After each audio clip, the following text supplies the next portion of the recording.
이제 더 기다리기 힘들 것 같고. 자, 봅시다.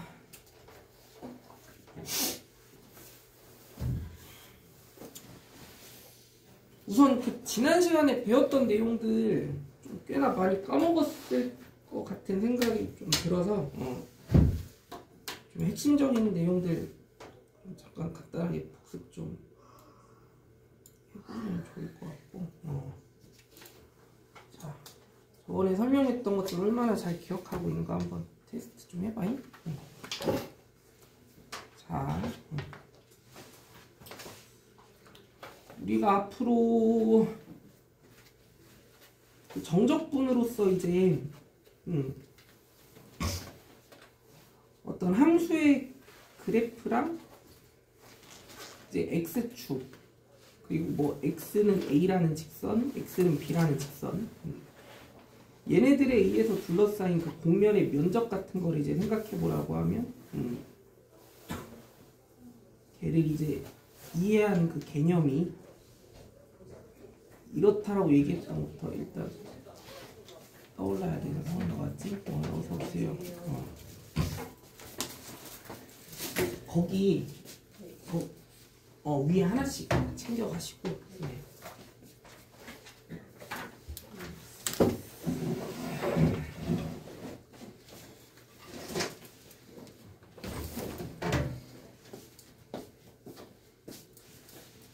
야, 우선 지난 시간에 그 넓이에 관련된 개념들 공부했던 거 좀 짤막하게나마 간단하게 빨리 복습하고 진도 이어서 나가보도록 할게. 자, 만약에 이게 지금 함수 fx 그래프의 뭐 개형이라고 얘기해볼 때 지금 x는 a부터 x는 b까지 이런 경계선들로 둘러싸인 공면들이 이제 확인해주게 되면 이런 노란색의 공면의 면적과 뭐 파란색의 공면의 면적 같은 걸 이제 확인해볼 수 있다면 이 x축보다 위쪽에 있는 노란색의 공면의 면적은 s라고 얘기해보고 x축보다 아래쪽에 있는 이 공면의 면적은 t라고 이렇게 얘기를 해본다고 하면 우리가 만약에 인테그랄 a에서 b까지 fx dx라고 하는 이 정적분의 시계값을 계산해준다고 하면 이게 이 공면의 면적들과 어떤 관계에 있었다라는 거 다시 한번 떠올라야 돼. 위쪽 공면의 면적은 뭐하고? 더하고 아래쪽 공면의 면적은 뺀다라는 그런 계산 결과를 가지고 온다라는 거 확인할 수 있었지. 그래서 이 s는 더하고 이 t는 빼는. 그래서 s 빼기 t의 값이 이 정적분의 시계값이 될 수 있었다라는 거 다시 한번 확실하게 기억해줘야 되는 부분인 것 같아. 그래가지고 우리가 이 정적분으로 공면의 면적을 조금 이해할 수 있는 이 개념을 공부하게 되면은 막 여러 가지 공식들을 좀 만들어 나갈 수 있었고, 우선은 그 2차 함수에 관련된 그 공면의 면적에 관련된 공식 중에 하나 그거 다시 한번 좀 복습해보면 이거 기억나니 얘들아? 만약에 이 fx 그래프가 2차 함수일 때 최고차항의 계수가 이렇게 a로 설정된 2차 함수고, 근데 이제 이 x축과 만나는 교점의 위치가 각각 알파, 베타 이런 식으로 구성이 되어 있으면 이 노란색 공면의 면적 이거를 이제 공식화시켜서 계산해 준다고 하면 어떻게 구할 수 있었어? 6분의 절대값 a의 베타 마이너스 알파의 세제곱이었던 거 기억나야지, 그치? 이거 절대 까먹으면 안 돼, 알겠지? 근데 또 암기할 때 그 대부분 이 간격에 대한 뭔가 거듭 제곱을 곱해주는 식으로 이제 상황이 마무리가 되잖아. 근데 여기서 한 가지 되게 좀 간단한 사실을 하나 체크해보면 그 거듭 제곱의 지수는 함수의 차수보다 딱 항상 얼만큼 더 큰 값으로 설정이 되는 것 같아? 1만큼 더 큰 값으로 설정이 되는 거야. 그러니까 2차 함수일 때는 이 간격이 이제 몇 제곱의 값으로? 세제곱의 값으로 그렇게 계산이 이루어진다는 얘기고, 그럼 만약에 우리가 3차 함수에 관련해서 이제 이런 공식을 또 적절하게 만들어준다고 하면 어떻게 되겠어? 4제곱으로. 그럼 만약에 4차 함수에 대해서도 이런 공식을 만든다고 하면 5제곱의 값으로 그렇게 뭔가 공식들이 설정이 된다라고 얘기할 수 있는 거지.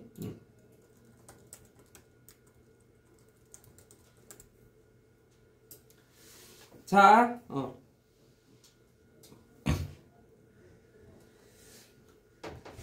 그리고 또 이거 3차 함수에 관련된 공식들은 그럼 뭐가 있었는지 또 다시 한번 복습해보면 일단 이거 하나 있었지. 뭐냐면 3차 함수 그래프가 이런 식으로 그려져 있을 때 여기 x축과 이런 식으로 서로 다른 세 점에서 만나는데 이 간격이 모두 일치할 경우 여기서 이 3차 함수의 최고차항의 개수가 a고 그리고 요 간격을 또 그러면 베타 마이너스 알파다 뭐 이런 식으로 얘기해 볼 수 있을 때 이 노란색의 곡면의 면적과 이 파란색의 곡면의 면적은 그 3차 함수 그래프의 무슨 특징에 의해서 대칭적인 특징에 의해서 이 노란색 곡면과 파란색 곡면의 면적은 애초에 같다라고 얘기했었는데 그럼 이 둘 중 한 가지 곡면의 그 넓이를 이제 공식화시켜서 계산을 해준다라고 하면 이거 어떻게 구할 수 있다고 얘기했어 얘들아? 4분의로 시작하는 값이었던 거 기억나지? 4분의 절대값 a에 베타 마이너스 알파에 여긴 이제 4제곱이 돼야 되는 거야. 3차 함수니까. 알겠지? 근데 이거 3차 함수 넓이 공식은 이거 말고 또 한 가지가 더 있었지. 뭐도 하나 더 기억해 두기로 했어. x축과 어디선가 뭐 하게 될 때, 접하게 될 때, 그 곡면 자체가 이제 이런 식으로 설정되는 상황들. 여기서 이제 x축과 이 교점들을 또, 우선 fx가 또 최고차항의 개수가 만약에 a로 설정된 3차 함수라고 얘기할 때, 여기 x축과 만나는 두 교점의 위치를 알파, 베타다라고 이렇게 또 설명해 보게 되면, 여기서 이 노란색 곡면의 면적, 이거 어떻게 구할 수 있었다? 12. 그렇지. 12분의 절대값 a의 베타 마이너스 알파의 4제곱으로 구할 수 있었다라고 얘기했던 것들. 다 기억나야 돼. 알겠지? 4차 함수도 혹시 얘기해줬니?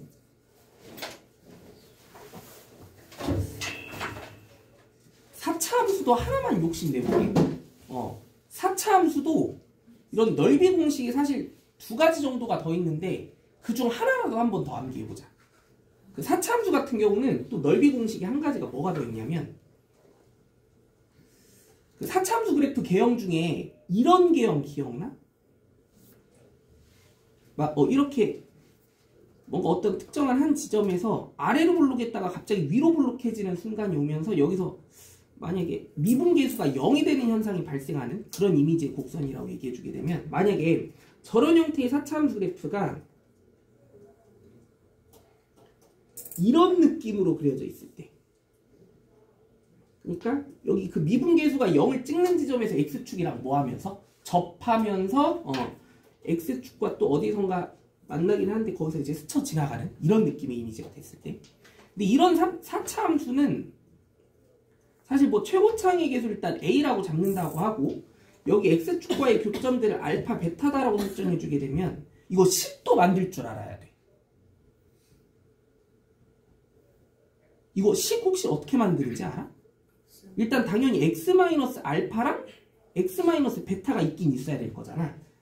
그치? 근데 우리가 지금 이 x좌표가 알파인 이 지점에서 이런 그래프에 대한 상황을 뭐라고 얘기하냐면 여기 지금 이 노란색의 그래프는 아래로 블록하지 얘들아. 아래로 블록.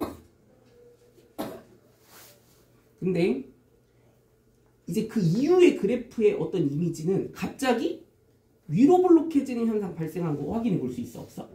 그러니까 블록한 현상이 반대로 뒤바뀌었지. 이런 지점을 우리는 앞으로 뭐라고 얘기하냐면 변곡이 발생했다고 얘기를 해. 블록한 특징이 갑자기 확 바뀌었다. 근데 그 막 변곡이 발생하는 지점에서 x축이랑 뭐 하게 되면?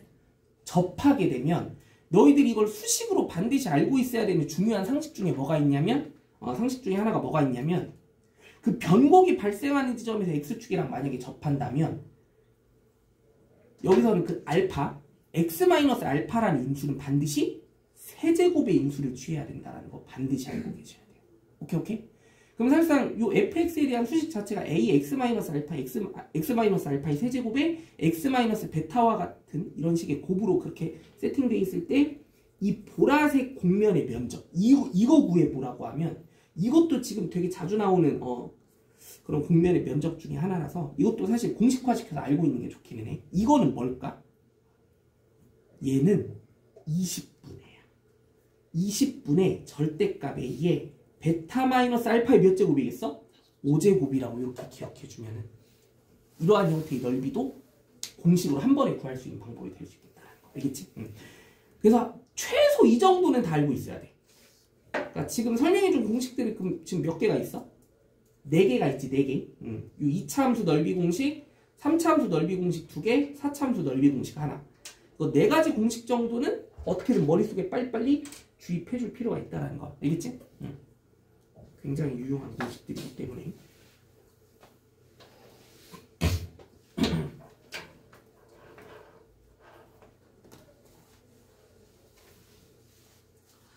자, 그럼 이제 오늘 이어지는 진도 한번 나가보도록 합시다. 이거 다 뭐 필요한 부분 기록했나요? 넘어가도 됨? 갑시다. 자, 거기 이제 123쪽으로 가보면 함수의 그래프랑 역함수 그래프로 둘러싸인 공면의 면적을 구하라고 하면 그건 이제 어떤 식으로 이해를 해줘야 될지 한번 생각해보자는 거야. 그래서 개념부터 조금 간단하게 빨리 한번 잡아보면 자, 만약에 이제 단도직입적으로 일단 그래프 먼저 그려놓고 좀 빠르게 한번 설명해보면 자, 만약에 y는 x라고 하는 항등함수 그래프가 먼저 그려져 있고 여기에서 어떤 함수 fx 그래프가 이런 식으로 먼저 그려져 있었다고 얘기해볼게. 이 노란색의 함수가 지금 fx 그래프야. 그럼 여기에서 만약에 fx 그래프랑 그 역함수 그래프로 둘러싸인 공면의 면적 같은 걸 구해보라고 하면 그럼 이제 뭘 계산해줘야 되는지에 대해서 우리가 이걸 개념으로 하나 이해해보자라는 그런 얘기인 거지, 그치? 역함수에 관련된 해석은 대부분 자꾸 뭐 그려보면서 상황을 파악해보려고 해야 돼? 그래프. 그 역함수 그래프랑 원함수 그래프 사이의 그 위치 관계는 y는 x를 기준으로 해서 서로 뭐라는 사실에 의해서 대칭적인 구조를 띈다는 사실에 의해서 그럼 만약에 그림 자체를 내가 이런 식으로 표현해줬을 때 지금 이 fx랑 그 역함수 그래프로 둘러싸인 공면의 면적을 구하라고 하면 역함수 그래프가 상식적으로 y는 x를 기준으로 해서 뭔가 데칼코마니를 했다는 느낌의 그래프로 이런 식으로 한번 표현을 좀 해봤다라고 하면 그치? 지금 이 두 그래프로 둘러싸인 공면의 면적이라고 하는 거는 사실 뭐 이렇게 검은색으로 빗금친 이 영역의 면적을 구해보라는 뜻으로 이해해주면 되는 거 맞아 아니야? 그치? 그럼 이걸 이제 우리가 뭐를 이용해서 어떻게든 계산을 해줘야 되겠어? 정적분을 이용해서 계산을 좀 어떻게든 해줘야 되겠다라고 생각해봐야 되는 거지. 그럼 우선은 근데 시작과 끝이 파악이 돼야 되겠지. 그 시작과 끝이라고 하는 건 결국 두 그래프의 뭐의 위치 알아내야 돼? 교점의 위치. 그럼 만약에 이 교점의 위치가 알파랑 베타인 지점이구나라는 걸 확인만 해볼 수 있다고 하면 그럼 우선은 지금 문제에서 구하라고 하는 이 공면의 면적을 되게 정직하게 구하겠다고 하면 뭐 계산해주면 돼? 우리 지난 시간에 배웠던 두 그냥 곡선으로 둘러싸인 공면의 면적 구한다라는 거. 어떻게? 인테그랄. 위에서 아래를 뺀 식의 정적분 계산하면 끝인 거 아니야? 그럼 사실상 이 공면의 면적을 되게 정직하게 구하겠다고 하면 알파부터 베타까지 뭐 내가 일단 예시로 들어준 이 그림의 구조 안에서 역함수가 위에 있고 원함수가 아래에 있으니까 f 인버스에서 fx를 뺀 식의 이 정적분을 계산해주면 이게 이 구하고자 하는 공면의 면적이 되는 거 맞아 아니야? 야 근데 그러면 우리가 이런 식으로 이 공면의 면적을 구하기 위해선 이 식 자체를 계산해야만 하는 거지. 근데 대부분의 함수에 대해서 그 역함수를 이제 식으로 구해내는 작업은 쉬운 작업일까? 어려운 작업일까? 역함수라는 걸 사실 구한다라는 그 작업 자체는 굉장히 쉬운 작업일까? 어려운 작업일까? 이건 사실 대부분의 함수에 대해서 엄청 어려운 작업이야. 그러니까 뭐 1차 함수나 2차 함수 정도까지는 역함수 구하는 것 자체가 그렇게 썩 큰 부담이 없는데 대부분의 역함수에 대한 식 자체는 구하는 것 자체가 되게 까다로운 그런 놈이 될 수밖에 없거든. 그럼 만약에 이런 방식으로 이 공면의 면적을 구하겠다고 하면 f 인버스 x를 알아내야만 구할 수 있지. 근데 이걸 알아내는 것 자체는 절대 뭐하다? 호락호락하지가 않다는 거야. 그러면은 대부분의 문제는 이런 공면의 면적을 구할 때 이런 방식으로 구하기를 원하지 않는다라고 생각해 줄 수 있어야 되는 거 맞아 아니야? 그럼 우리가 앞으로 이 역함수 그래프랑 어떤 함수의 그래프로 둘러싸인 공면의 면적을 구할 때는 발상을 이렇게 해서는 안 된다는 거야. 어떻게 해볼 줄 알아야 되냐면 이 y는 x란 직선에 의한 대칭적인 그 구조로 이해해 줄 수 있어야 돼. y는 x로 사실 얘들아 이 y는 x가 이 두 그래프를 대칭적인 구조로 만들어줄 수 있는 경계선이다 보니까 두 그래프로 둘러싸인 이 곡면을 정확히 뭐 해주는 경계선이기도 해? 반으로 나누어주는 경계선이기도 한 거 아니야? 그러면은 사실 이렇게 이해해줘도 되게 좋겠네? 역함수는 그냥 신경 쓰지 말고 만약에 딱 누구랑 누구랑만 둘러싸인 곡면의 면적을 구해보겠다고 하면 역함수는 우리가 식을 못 구하잖아. 그러니까 역함수는 그냥 논외로 버려버리고 지금 이 초록색 곡면의 면적만 이제 따져본다고 하면 누구랑 누구로만 둘러싸인 y는 x랑 fx로만 둘러싸인 곡면의 면적이 몇 배? 2배를 구해줘도 아무런 문제가 없겠구나. 이렇게 생각해주면 괜찮은 거 맞아 아니야? 그러면 우리가 앞으로 어떤 함수의 그래프랑 그 역함수 그래프로 둘러싸인 곡면의 면적이라는 건 계산을 뭘 해주자라는 뜻으로 이해할 수 있어야 돼? 항등함수 그래프랑 원함수 그래프로 둘러싸인 곡면의 면적의 2배를 구한다라는 취지로 볼 수 있어야 되는 거야. 근데 여기서 이 그림의 구조상으로는 일단 뭐 항등함수가 위에 있고 원함수가 아래에 있다 보니까 그럼 x에서 fx를 뺀 식 자체의 이 정적분을 알파부터 베타까지 시행을 해준 다음에 거기에 2배를 때려주는 방식으로 계산해주면 되겠구나. 이렇게 이해해보자는 거. 알겠지? 야 근데 상황에 따라서 y는 x가 fx보다 더 어디에 있을 수도 있겠어? 더 아래쪽에 있을 수도 있겠고 내가 지금 예시로 들어준 이 그림은 물론 이 항등함수가 지금 fx보다 더 위에 있는 상태로 그린 거잖아.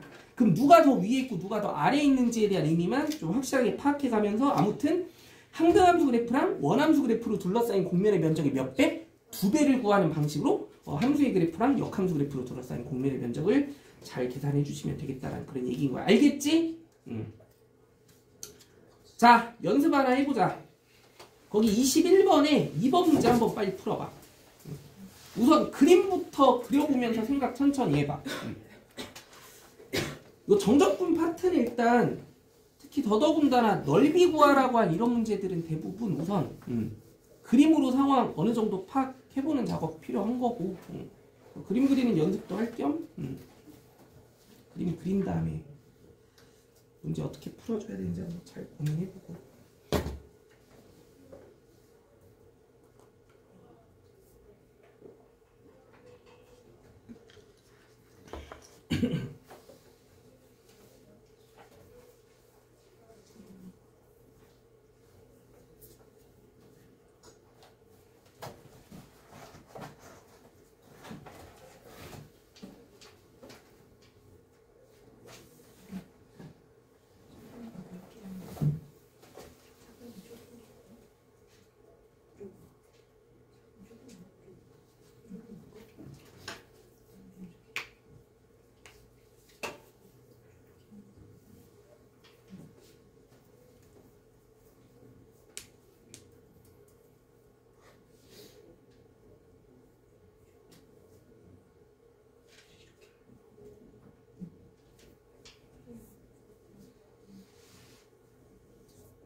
다 풀어보셨나요?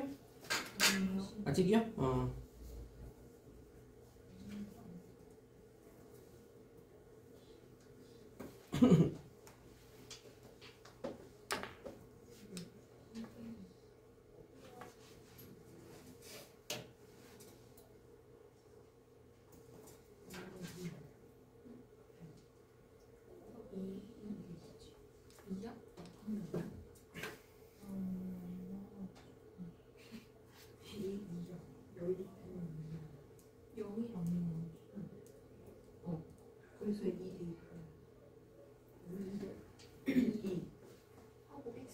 그러니까 2랑 0 맞아.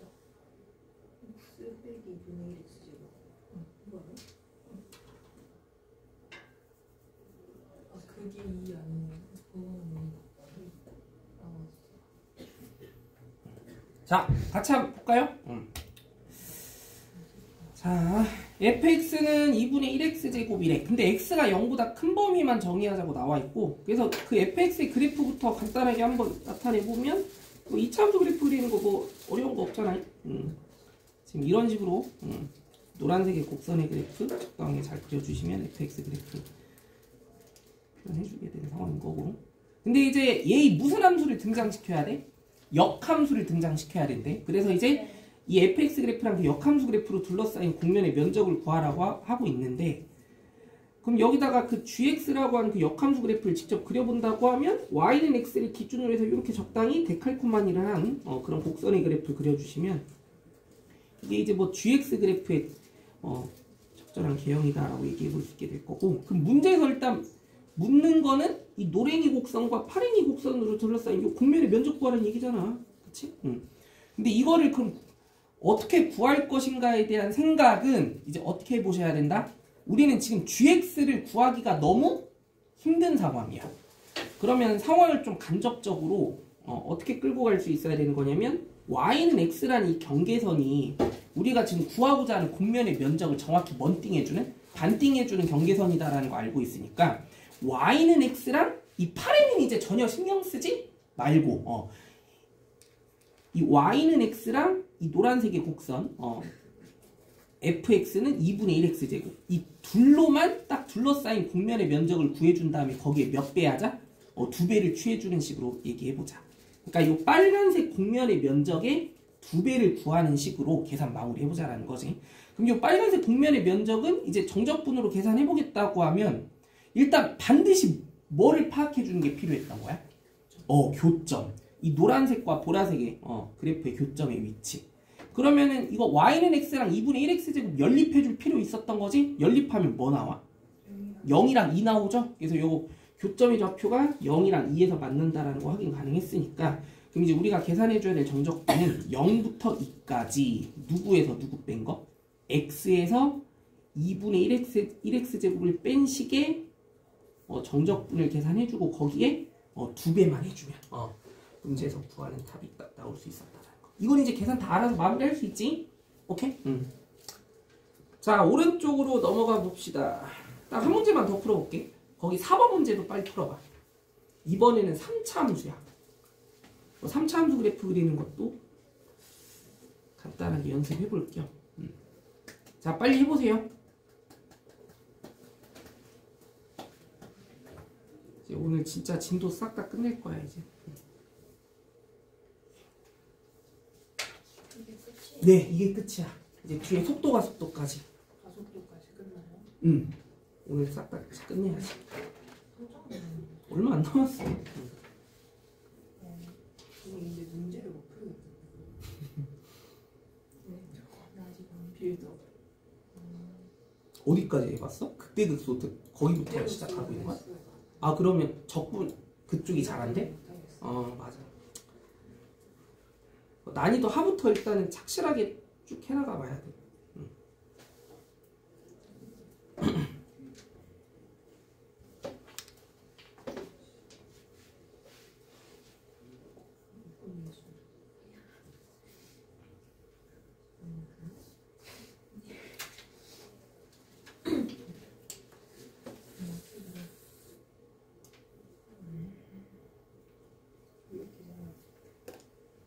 이게 내려오는 거니까 이렇게.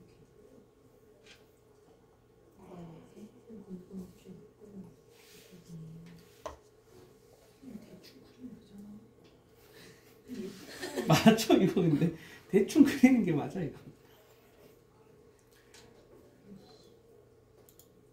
못 그래서 미움을 했잖아. 그래서 이거 3차 함수 그래프 그리는 꿀팁 좀 하나 전수해줘야 되겠네. 너무 짜증나. 이렇게 그냥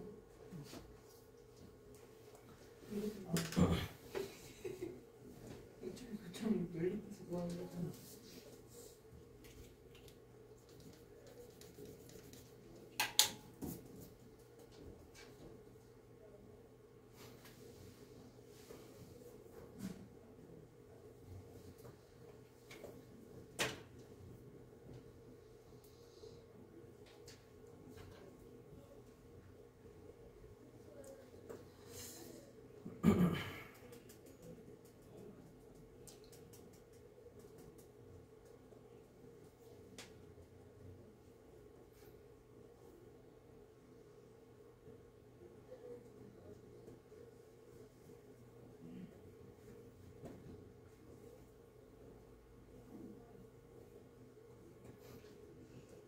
다 풀어오셨나요? 네. 자, 같이 한번 봅시다. 그래도 우선 그래프부터 그려놓고 상황 한번 파악해보고 싶었지. 근데 이거 조금 머뭇거려졌지. 이거 뭐 임수분해도 x로 한번 묶고 난 다음에는 더 진행도 안 되고, 그치? 그럼 앞으로 얘들아, 잘 들어. 3차 함수가 임수분해가 되게 깔끔하게 끝맺음이 안 되는 그런 3차 함수 그래프 그릴 때에는 우리가 그래프 그리는 요령을 좀 이런 식으로 이해해주면 될 것 같아. 일단 최고 창의 계수가 양수인 경우에 한해서만 그렇게 조금 팁을 하나 전수해주면, 최고 창의 계수가 양수인 3차 함수는 일단 개형은 무조건 뭐 아니면 뭐야? 무조건 이렇게 쭉 증가하기만 하는 이런 곡선의 형태나 아니면 극대극소가 모두 하나씩 공존하는 형태나, 이거 둘 중 한 가지 타입을 가지게 되지. 근데 이 곡선이던 사실 일단 이 둘 사이 어떤 특별한 공통점은 그 특정한 점을 기준으로 해서 그 곡선의 형태 자체가 완전히 대칭적인 구조다라는 거 알고 있지? 그리고 그 대칭적인 구조를 가지게 해주는 그 기준점에 의해서 사실 그 3차함수 그래프의 어떤 형태 자체는 그 그래프가 되게 대칭적인 구조를 띠게 해주는 그 점의 위치를 기준으로 해서 볼록성의 형태가 갑자기 뭐해진다라는 게 느껴져야 되는 상황 같아. 볼록성의 형태가 갑자기 확 바뀌게 된 현상 발생하는 거 안 느껴져? 아까 설명했던 어떤 현상? 변곡이라는 현상이 발생하고 있다는 거 느껴지니? 변곡. 그러면 만약에 임수분해가 안 되는 3차 함수 같은 경우는 그 그래프를 그래도 최대한 어느 정도 디테일하게 잡아주고 싶다고 하면 사실 그래프의 개형이 이래야 될지에 대한 부분과 무슨 점의 위치라도 정확히 잡아내줄 수 있다면, 변곡점의 위치라도 어느 정도 잡아내줄 수 있다면 그래프를 어느 정도 말이 되게 그릴 수 있겠다라는 거 느껴지니? 그래가지고 우리가 임수분해가 잘 안 되는 3차 함수의 그래프의 개형은 일단 이런 식으로 그릴 것이냐 이런 식으로 그릴 것이냐에 대한 판단부터 해주고 난 다음에 변곡점의 위치를 알아내는 식으로 한번 상황을 매듭짓는 식으로 가볼 거야. 오케이? 그러면 이 변곡점의 위치를 한 방에 알아내줄 수 있는 공식을 딱 설정해주면 되게 좋겠지? 근데 이 변곡점의 위치를 계산해주는 그 공식 지금 바로 얘기해줄게. 굉장히 쉬워. 근데 사실 이제는 좀 필수로 알아야 하는 내용이라고도 생각이 돼. 만약에 어떤 3차 함수가 3차항과 2차항에 대한 정보만 정확하게 우리가 알 수 있다고 하면 이 변곡점의 좌표는 x좌표, 변곡점의 x좌표는 무조건 어떻다라는 거 알고 있어야 되냐면 3차항의 계수가 a고 2차항의 계수가 b인 3차 함수의 변곡점의 위치는 무조건 마이너스 3a분의 b가 되는 지점에서 발생하는 거예요. 마이너스 3a분의 b가 되는 지점에서. 오케이?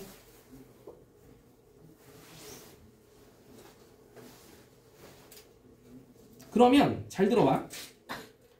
만약에 우리가 이 4번 문제에 주어진 이 3차 함수 그래프의 개형을 적절하게 잡아주고 싶다고 하면 일단 이 몇 차항과 몇 차항부터 보고 3차항과 2차항부터 보고 무슨 점의 위치부터 잡아주는 게 좋겠다는 생각이 든다는 거야.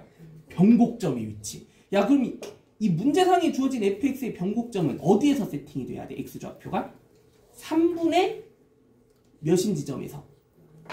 아니지. 그냥 3분의 4인 지점에서 변곡점이 설정이 되는구나 라고 생각해줘야 되는 거 맞아 아니야? 그럼 이제 그래프를 어떻게 그릴지만 판단해주면 돼?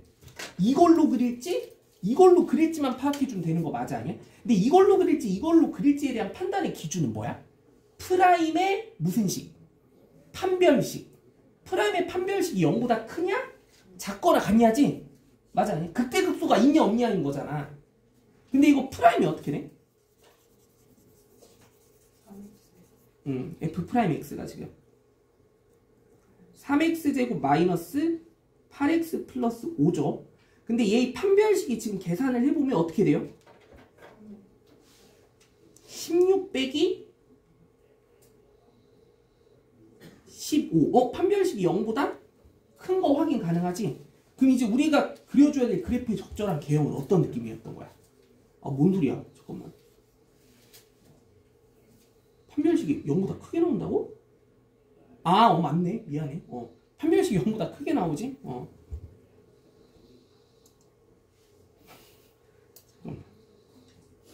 잠깐만. 역함수가 없는데? 3x 제곱 마이너스 8x 플러스 절반의 제곱 16 빼기 15. 야, 이거 0보다 크게 나와? 출제 오류네? 이거 역함수가 존재 안 해, 그러면. 이거 문제 바꿉시다. 이거 5x를 6x로 바꾸세요.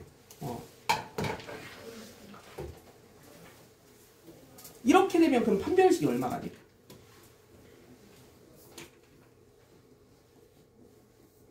16 빼기 18. 0보다 작은 상황이 발생해서. 그러면 프라임의 판별식이 0보다 작으면 절대 뭐가 존재할 수가 없게 돼. 극대와 극소가 존재할 수 없게 된 3차 함수가 돼서, 그러면 이제 우리가 이 문제에서 원하는 fx 그래프의 개형 정도는 이런 느낌으로 이제 그려주면 되겠구나라고 생각해 볼 수 있게 되는 거야. 이 변곡이 발생한 위치가 어디에서 딱 나오게 되면서 3분의 그러면 근데 우리가 이 fx에 대해서 그래도 최소한 뭐는 쉽게 알 수 있어? x로 c를 묶을 수 있잖아. 원점을 지난다라는 건 알 수 있어? 원점을 지난다라는 건 알 수 있잖아. 그러면은 여기서 원점의 현실적인 위치는 변곡점보단 어디 있어야 돼? 오른쪽 왼쪽. 변곡점이 x좌표가 3분의 4인 지점에서 형성된다며. 그럼 최소한 원점은 일단 변곡점보단 왼쪽에 원점이 있어야 되겠구나라는 거 납득할 수 있게 되지. 그러면은 이 문제에서 원하는 fx 그래프의 이미지는 이제 좌표계까지 도입을 해주면 이런 상황이 돼야 되겠구나라는 게 파악이 될 수 있어야 됩니다.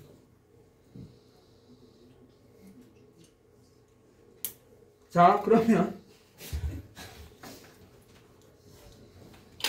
이제 여기다 본격적으로 뭐도 그려보자. y는 x도 함께 그려보자는 거야.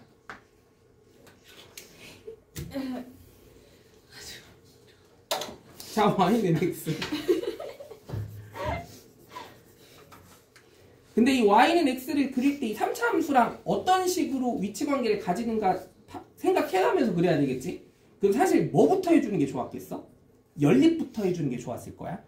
이거 y는 x랑 연립하면 그 방정식의 해가 뭐랑 뭐가 나와야 돼?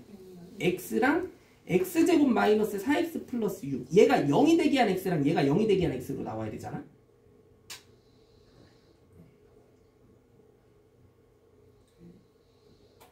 뭔 소리야? 아니지. 연립해봐야지. 그러니까 자, 이 둘이 서로 같다고는 이 연립 방정식이 지금 이런 상황 되는 거 맞아요? 그럼 어떻게 돼?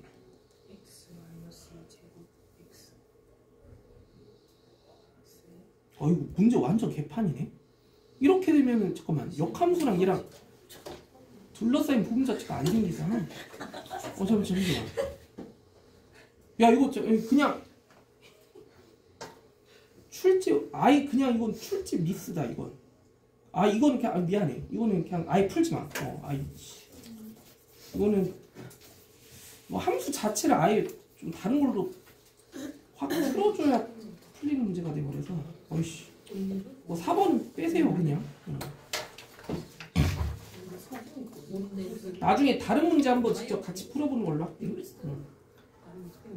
자, 이제 마지막 그 속도 가속도에 대한 이론까지 정리해보면 딱 깔끔하게 마무리가 될 것 같습니다.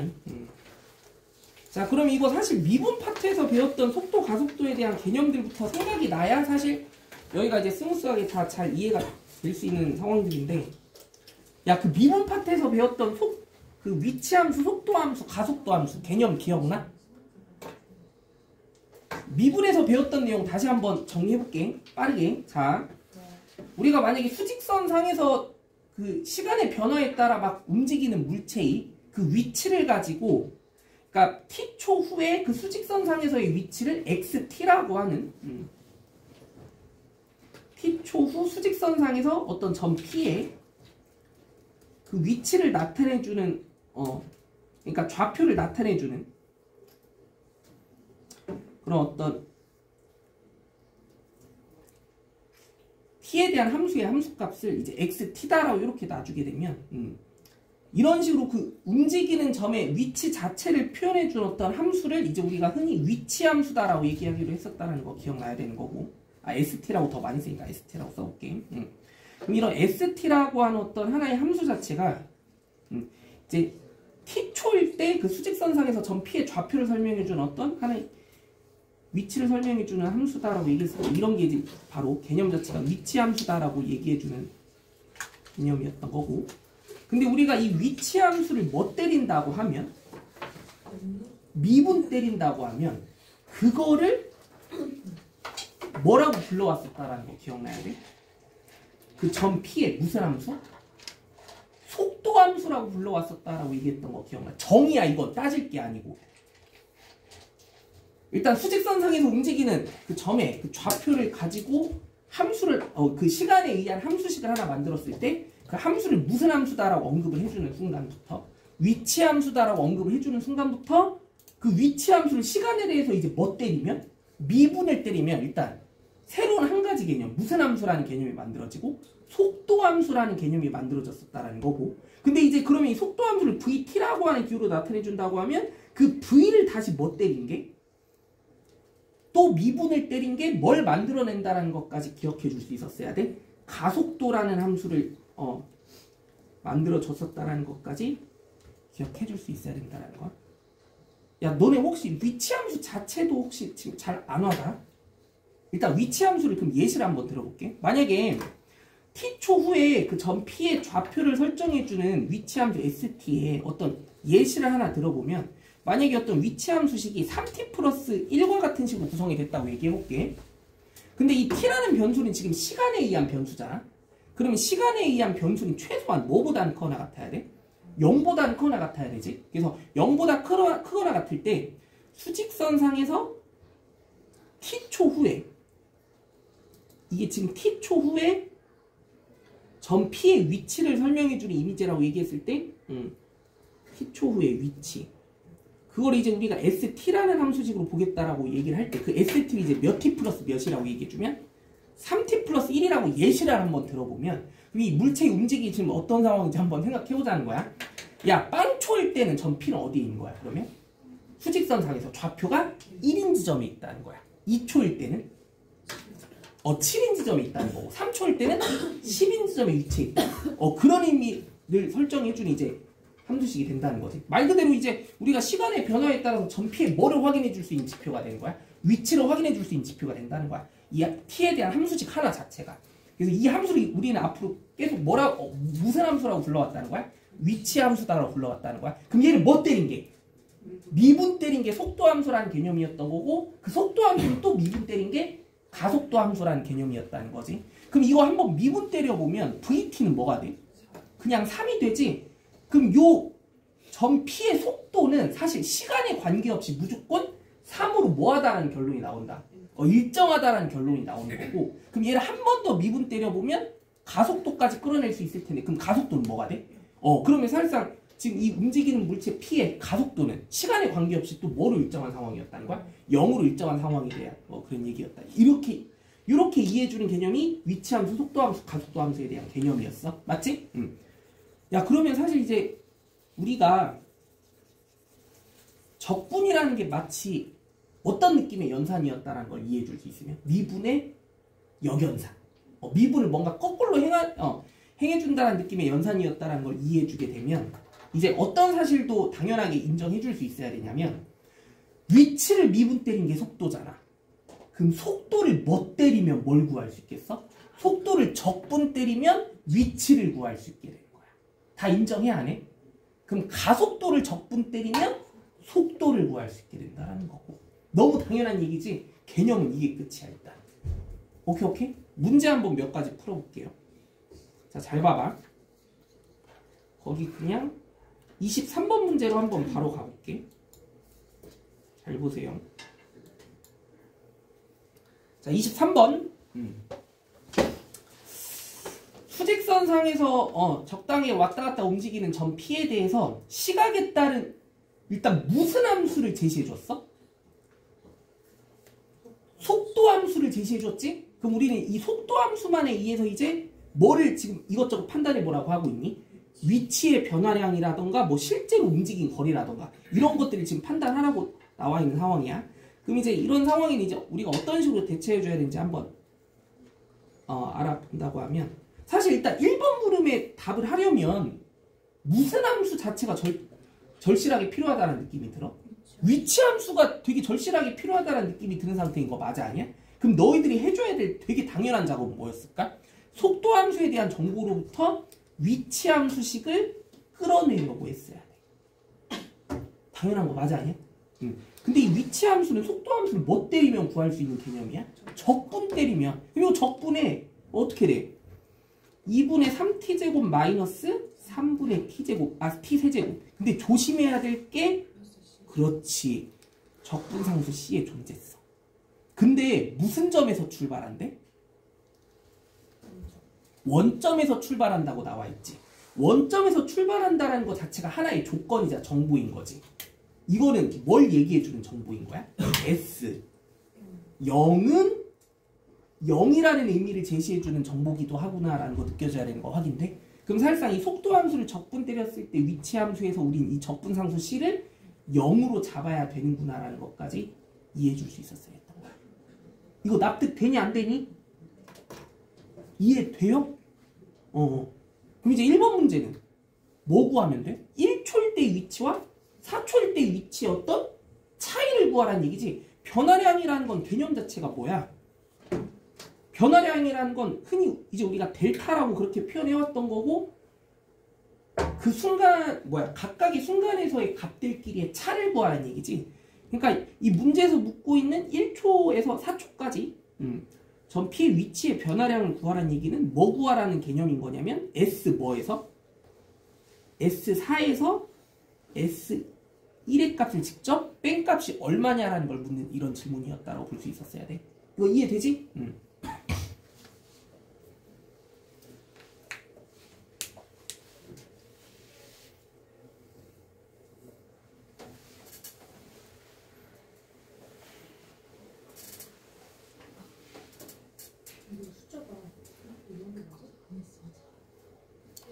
자, 근데 이제 너희들이 여기 속도 가속도 파트에서 가장 어려워하는 부분이 또 뭐가 있냐면, 위치의 변화량과 실제로 움직인 거리라는 개념을 그 차이를 안 두는 애들이 꽤 많거든. 위치의 변화량과 그 물체가 실제로 움직인 거리라고 하는 건 같은 개념일까? 다른 개념일까? 예를 들면 얘들아, 수직선상에서 어떤 점의 위치가 좌표가 2인 지점에서 10인 지점까지 쭉 그냥 한쪽 방향으로 움직였어. 그럼 위치 변화량은 얼마야? 실제로 움직인 거리도 얼마야? 둘이 어때? 같지? 그럼 위치의 변화량이라는 건 사실 실제로 움직인 거리라는 개념과 어때 보여? 마치? 같다라고 좀 오해할 수도 있겠다라는 느낌 들어 안 들어? 근데 결론부터 얘기하면 같은 개념일까? 다른 개념일까? 다른 개념이야. 그게 왜 그럴까? 이거는 너무 단순한 움직임이라서 좀 일치할 수 있는 경우였던 거고, 위치의 변화량이라는 것과 실제로 움직인 거리 자체는 서로 다른 경우가 오히려 더 흔하다라고 생각해 볼 수 있어요. 뭔 소리냐면, 일단 운동 방향이 어떠면 한쪽 방향으로만 일정하게 움직이면 어때? 위치의 변화량과 실제로 움직인 거리가 같다라고 볼 수 있지. 운동 방향이 한 방이 아니면. 맞아 아니야? 근데 만약에 어떤 점 P가 1초일 때 위치에는 2에 있었고, 근데 3초일 때 위치는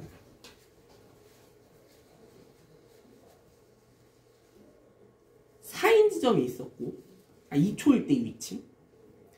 근데 이제 그러니까 일단 1초부터 2초까지는 움직임 자체가 2에서 4로 움직였다고 생각해보고, 근데 이제 갑자기 t가 3초일 때 그 처음 위치 2인 지점으로 돌아왔다고 생각해 볼게. 그러니까 4인 지점에서 2인 지점으로 뒤로 빠꾸했다는 거야. 여기까지 따라와.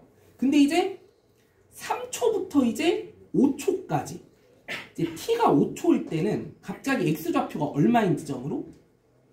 10인 지점으로 쭉 이동을 하게 되는 상황이 발생했다고 생각해 볼게. 그러니까 물체의 움직임이 지금 어떤 상황이었던 거야? 맨 처음에는 2에서 4로 갔다가 그리고 다시 4에서 2로 갔다가 그리고 마지막으로 2에서 다시 10으로 가게 된 상황이 발생한 이런 움직임이 있었다고 생각해봐. 그럼 이때는 위치의 변화량은 얼마야? 1초부터 5초까지 위치의 변화량은? 처음 위치랑 나중 위치의 차만 보는 거잖아. 그럼 위치 변화량은 이거 분명히 얼마야? 8이지? 이거 인정하지? 근데 이 물체가 실제로 왔다 갔다 하면서 실제로 움직인 거리는 뭐라고 얘기해야 돼? 노란색 방향으로 이만큼 움직였지. 파란색 방향으로 또 이만큼 움직였지. 그리고 초록색 방향으로 10만큼 움직였지. 그럼 얘가 실제로 왔다 갔다 한 최종 실제로 움직인 거리는 14인 거 확인돼야 안 돼? 어때? 서로 다르기도 하지. 그럼 언제 같고 언제 달라? 움직이는 방향이 한 방향이면 무조건 같고 그리고 왔다가 그러니까 방향을 갑자기 뭐 하는 순간이 있으면 반대로 바꾸는 순간이 있으면 실제로 움직인 거리와 그 위치의 변화량은 서로 뭐한 경우도 있다? 다른 경우도 있다라는 거 느껴져야 되는 거 맞아 아니야?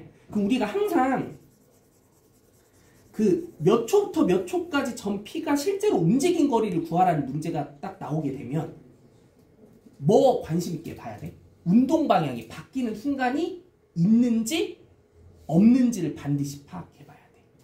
오케이?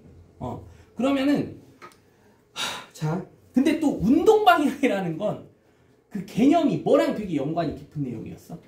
속도의 부호랑 연관 있는 개념이었던 거 기억나? 속도의 부호가 플러스면 무슨 방향으로만? 오른쪽 방향으로만 이동하는 개념이었고 속도의 부호가 마이너스면 왼쪽 방향으로만 움직이는 개념이었던 거 맞아 아니야?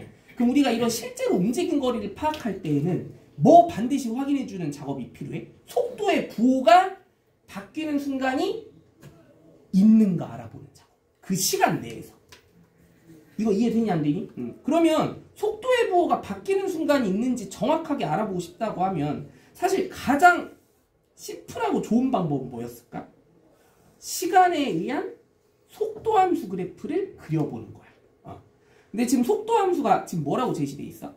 3t-t제곱. 그럼 이거 지금 0일 때랑 3일 때 뭐 어디로 블록하면서? 위로 블록하면서 이런 형태를 띠게 되는 이차함수 그래프가 돼야 되는 건데 근데 우리가 지금 몇 초부터 몇 초까지? 1초부터 4초까지의 움직임에 대해서 실제로 움직인 거를 구해줘야 되는 거 맞아 아니야? 야 그럼 여기서 이제 우리가 뭘 관찰해 볼 수 있어야 돼? 분명히 몇 초까지는 3초까지는 속도의 부호가 뭐였는데? 플러스였는데 3초 이후로는 속도의 부호가 갑자기 마이너스로 바뀌는구나 라는 거 느껴져 안 느껴져? 그럼 이거는 지금 어떤 상황이냐면 몇 초부터 몇 초까지는 얘들아 몇 초부터 몇 초까지는 0초부터 3초까지는 수직선상에서 실제로 어떤 방향으로만 쭉 움직였다라는 거고 오른쪽 방향, 양의 방향으로만 쭉 움직였다는 얘기고 그리고 이제 3초부터 몇 초까지는 4초까지는 이제 갑자기 그 운동 방향을 반대로 틀어서 그 반대로 움직이게 된 상황이 발생했다는 얘기야. 그럼 만약에 4초일 때 정확히 어디에 있을지는 모르겠지만 3초일 때 위치보다 뒤로 빠꾸한 지점 어딘가라고 얘기해 봤을 때 이 물체의 움직임에 대한 이미지는 이제 어떤 식으로 이해를 해주는 게 맞는 거냐면 0초부터 3초까지는 이렇게 오른쪽으로 쭉 가다가 3초부터 4초까지는 다시 뒤로 빠꾸하게 된 움직임을 가지게 됐구나. 이렇게 이해해 줄 수 있어야 된다는 거지. 그럼 여기서 이제 우리가 구해야 될 건 뭐야? 0초부터 3초까지의 이동거리와 3초부터 4초까지의 이동거리의 합을 구해주면 되는 거야. 그게 이제 실제로 움직인 거리일 테니까. 이거 이해돼요? 그럼 얘들아 여기서 0초부터 3초까지의 또 이동거리는 뭘까? 0초와 3초 사이의 위치에 변화량 구하면 되는 거 아니야? 이거 이해돼 안 돼? 좀 어렵지? 0초부터 3초까지 움직인 거리라고 얘기할 수 있는. 그러니까 수직선상에서 이 움직임을 정확히 뭐 이런 식으로 대략적으로 표현해봤을 때 이 파란색의 선분의 길이를 구하라고 하면 이거 S3 빼기 S0 구하면 되는 거 느껴져? 맞아 아니야?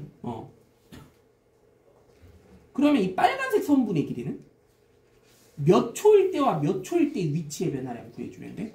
3초일 때와 4초일 때의 위치의 변화량 구해주면 되는 거지. 근데 선분의 길이 구하는 거잖아.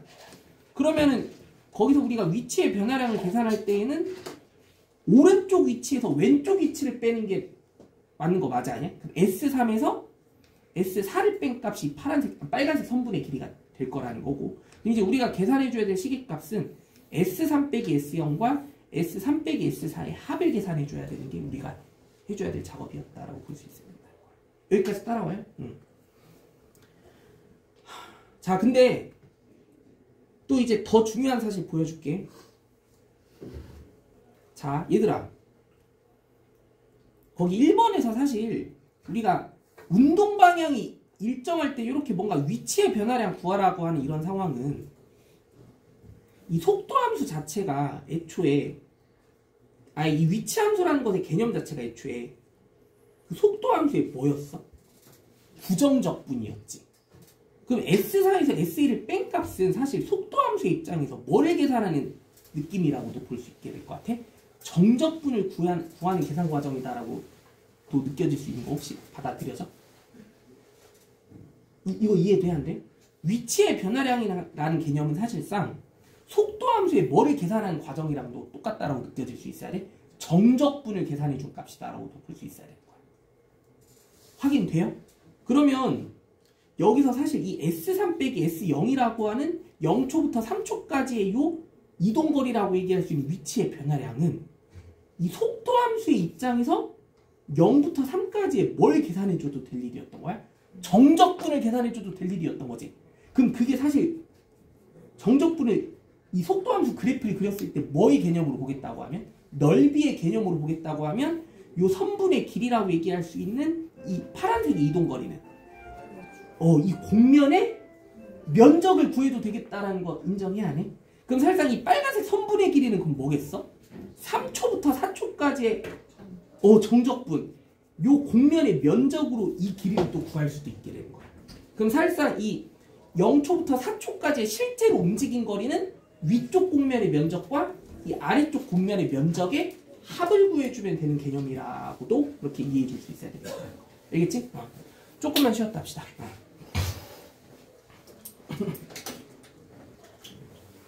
개념은 정말 뭐 언급할 것 자체는 딱히 없는데 문제가 좀 어렵기는 해.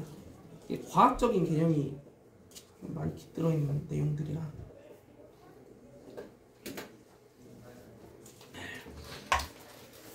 물리 공부를 안 한 친구들한테 너무 불리할 수밖에 없어.